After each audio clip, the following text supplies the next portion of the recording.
बिस्मिल्लाहिर्रहमानिर्रहीम। अस्सलाम वालेकुम स्टूडेंट्स। आज हम 1.3 एक्सरसाइज की क्वेश्चन नंबर 3 को करेंगे। इसमें लिखा हुआ है डोमेन रेंज आपने फाइंड करनी है।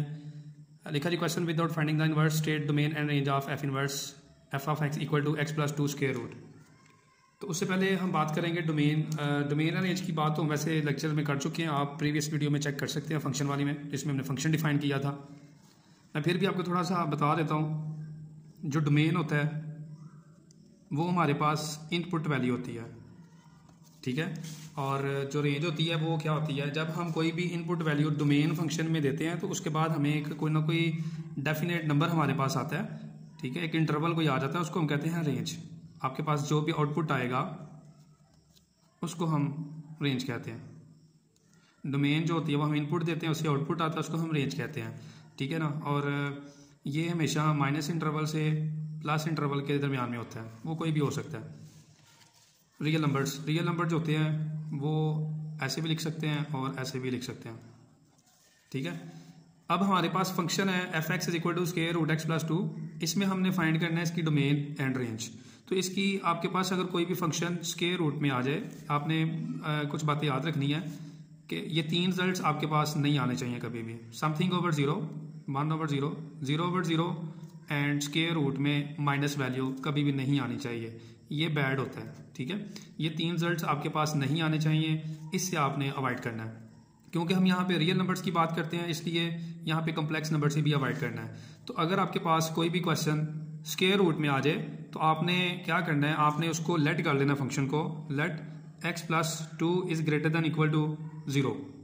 इसको हम लेट करेंगे x plus 2 is greater than equal to 0। x की वैल्यू फाइंड कर लें तो आ जाएगी -2। इसका मतलब है कि हम इसमें सारी वैल्यूज पुट कर सकते हैं जो -2 या -2 से ग्रेटर होंगी। अगर मैं -3 से लेस देन वैल्यू पुट करूंगा -3 जैसे कि, तो आंसर -1 आएगा। और मैंने आपको अभी बोला है कि -1 आंसर नहीं आना चाहिए, ठीक है।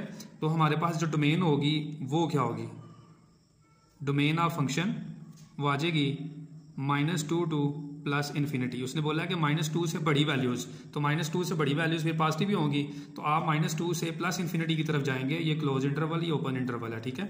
उसके बारे में भी मैं आपको एक लेक्चर में बताऊंगा।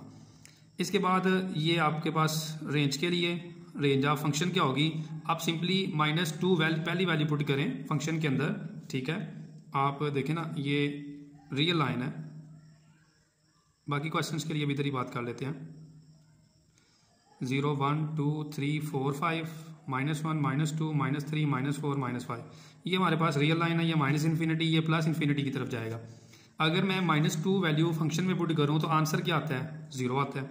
मैं यहाँ पे -2 वैल्यू पुट करता हूं तो आंसर 0 आता है। आप -1 पुट करें तो वैल्यू 1, आंसर 1 आएगा। इसी तरह आप इंक्रीज करते जाएंगे वैल्यूज। आप पुट करें +2 तो आंसर +4 आएगा।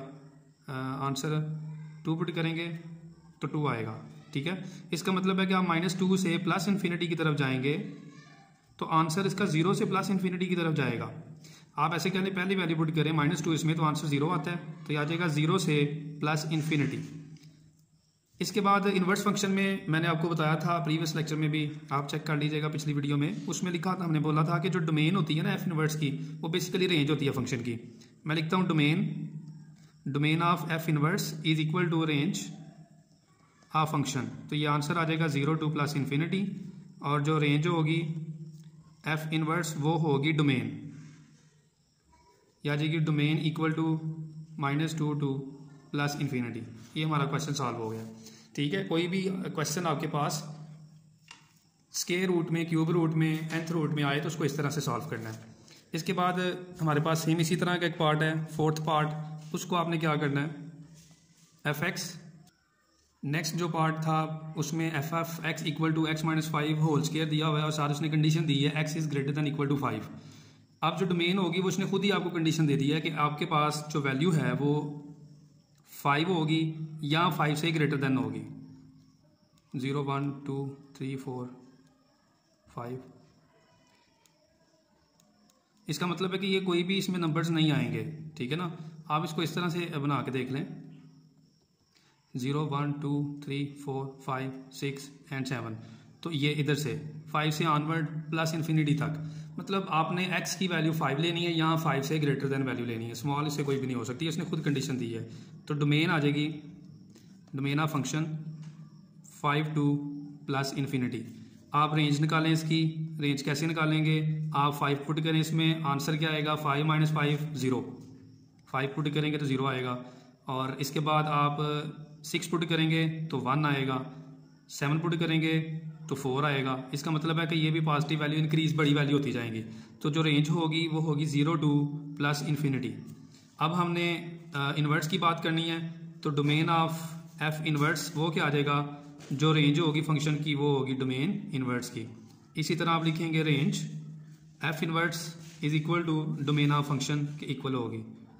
ये हमारा क्वेश्चन सॉल्व हो गया जी, ठीक है। इसमें एक बात याद रखनी है, जब भी स्केयर आ जाए, पावर होल स्केयर आ जाए, तो आपके पास कोई भी वैल्यू माइनस में नहीं आएगी, इसलिए फिर आप 0 से ऑनवर्ड पॉजिटिव की तरफ जाएंगे, ठीक है। अब हमारे पास 2 क्वेश्चन एक जैसे रह गए हैं, उनकी बात करते हैं जी। ये हमारे पास क्वेश्चन है सेकंड पार्ट, इसमें x-1 ओवर x-4 दिया हुआ है, और ये इसमें लिखा हुआ है कि x does not equal to 4। इसका मतलब क्या है, हमने बात की थी कि जो डोमेन होती है वो रियल नंबर सारे होते हैं, ठीक है। ये हमारे पास सारे रियल नंबर्स हैं जो कि प्लस इन्फिनिटी से माइनस इन्फिनिटी की तरफ होते हैं, माइनस इन्फिनिटी से प्लस इन्फिनिटी। उसने बोला ये 4 उसके अंदर नहीं होना चाहिए बस। तो इसका मतलब क्या है कि भाई आपके पास 4 नहीं होना चाहिए, बाकी सारी वैल्यूज हो सकती हैं, ठीक है। आपके पास 4 नहीं होना चाहिए, सारी वैल्यूज हो सकती हैं। तो ये x does not equal to 4 का मतलब यही है, डोमेन आ जाएगा, domain of function equal to R real number except 4, ठीक है जी। ये हमारे पास आ जाएगी डोमेन। रेंज क्या होगी, रेंज निकालने के 2 तरीके हैं जी। हमने यहाँ पे x की वैल्यू निकाली डोमेन के लिए, आप इसको लेट करके लिख लें y equal to x-1 over x-4। आप इसको मल्टीप्लाई करें, यहाँ से हम y की वैल्यू निकालेंगे, ठीक है। 2 मेथड बताऊंगा, तो आप सिर्फ इसको क्वेश्चन को पूरा देखिएगा। दूसरा मेथड इससे भी इजी है, शॉर्टेस्ट होगा, उसके बारे में आपको मैं बताता हूँ। यह आ जाएगा yx - 4y equal to x-1। आप यहाँ से x वाली वैल्यूज़ को एक साइड पे लिख लें और बाकी वैल्यूज़ एक साइड पे, x कॉमन लिखें, y-1 इक्वल टू 4y - 1। यहाँ से x की वैल्यूज़ आ जाएगी 4y - 1 ओवर y-1। तो यहाँ पे y की कौन सी वैल्यू नहीं होनी चाहिए जी, y की वैल्यू 1 नहीं होनी चाहिए, वरना डिनोमिनेटर में 0 आ जाएगा। 0 नहीं होने देना, मैंने पहले कहा था ये बैड होता है, डिनोमिनेटर में 0 नहीं आने देना चाहिए। आप ऐसे भी कर सकते हैं, ये जो डिनोमिनेटर में वैल्यू इसको लेट कर लें y, और यहाँ से वैल्यू देखें जो भी आएगी और लिखना नॉट इक्वल टू, मतलब y की वैल्यू 1 नहीं होनी चाहिए। तो आर रियल नंबर एक्सेप्ट 1, ठीक है। इसकी जो रेंज होगी वो आर रियल नंबर एक्सेप्ट 1 होगी। इसका एक और फार्मूला भी होता है, अगर आपके पास एक फंक्शन लीनियर फंक्शन, मतलब पोलिनोमियल्स दी गई हों ax plus B over cx plus D, इस फॉर्म में लीनियर फंक्शन, तो इसकी रेंज निकालने का तरीका जो उनसे वो बताने लगा हूँ। तो रेंज कैसे निकालेंगे इसकी, रेंज, इसकी जो रेंज होगी वो होगी real number minus a over c। आपने coefficient of x over coefficient of x लिखना है, ठीक है, a ओवर c। मैं दोबारा से लिख देता हूँ, क्लियर नज़र आएगा। तो देखें यहाँ से अब यहाँ पे जो कोफिशिएंट था वो 1 था, यहाँ पे कोफिशिएंट 1 है, तो आप जब रेंज निकालेंगे तो रियल नंबर -1 ओवर 1 आ जाएगा। सिंपलेस्ट मेथड है ये, आसानी से निकाल सकते हैं। तो आपने यहाँ पर लिखना है डोमेन एफ इनवर्स, वो रेंज एफ की इक्वल होगी, range r-1 real number -1 sorry +1। इसके बाद आप लिखेंगे रेंज एफ इनवर्स, वो आ जाएगी आर रियल नंबर एक्सेप्ट 4। ये हमारा आंसर है, ठीक है। ये आपने अच्छे तरीके से करना है। इसका एक और पार्ट दिया हुआ है डोमेन रेंज का, वो आपको वो बताता हूँ। fx ये एक ही रह गया है, अब आपने इसको खुद करना है, ये आपको आपकी असाइनमेंट है, ठीक है। इसमें डोमेन क्या होगी, डोमेन उसने खुद बोला हुआ है कि x does not equal to -3, तो सिंपल x की वैल्यू -3 नहीं होनी चाहिए। आप यहाँ पे r रियल नंबर ले सकते हैं एक्सेप्ट -3, तो हम लिखेंगे r जो रेंज डोमेन होगी वो होगी r real number accept -3 minus set -3 लिख देंगे। इसमें आपने दोनों मेथड जो मैंने आपको बताया रेंज फाइंड करने के, आपने उस फार्मूले की मदद से निकालने हैं। तो इसमें जो रेंज होगी वो होगी r रियल नंबर एक्सेप्ट 0, ठीक है। वो सेकंड मेथड से आसानी से निकल आएगा। तो ये आप लोगों ने करना है। अगर डोमेन रेंज का कोई भी क्वेश्चन है आपको नहीं समझ आती तो आप कमेंट्स करके पूछ सकते हैं, ठीक है। अपने फीडबैक से ज़रूर आगाह कीजिएगा। अल्लाह हाफिज़, अस्सलाम वालेकुम।